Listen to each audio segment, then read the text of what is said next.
nongeye kubasuhuza banyarwandakazi basubscribinze kuri Elade Media ndetse n'abatarakora subscribe.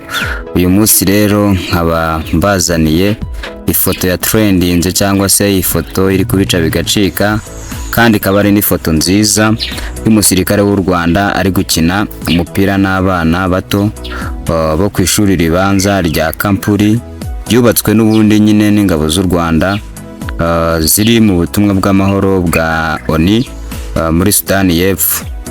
Hanyuma rero icyo mwamenya nuko iri shuri ryubatswe nyuma yaho ingabo z'u Rwanda zari ziri ku burinzi zikabona abana bari kwigira mu giti, nuko zifata icyemezo cyo kubaka iryo shuri.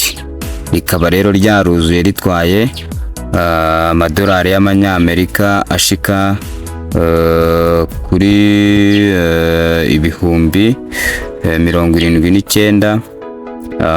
Ubu rikaba ryigamo abana rero barenga 500 bo mu duce twa General Equatorial State and Juba Country, and then hakaza ni bita Luri Payam na Robul.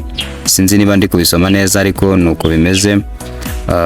Ikindi rero nababwira nuko izi cyangwa se kuba ingabo z'u Rwanda zigenda zishimwa hirya no hino aho ziri kugarura amahoro, byose bituruka cyase n'ingaruka z'imiyoborere myiza dukesha umukuru w'igihugu cyacu.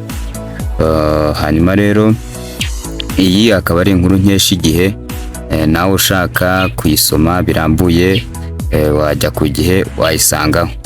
Hanyuma rero mbifurije kugumya kugira ibihe byiza, mukore subscribe, share, comment na like, ubundi tujye tubana mu bintu byinshi bitandukanye kuri Elade Media.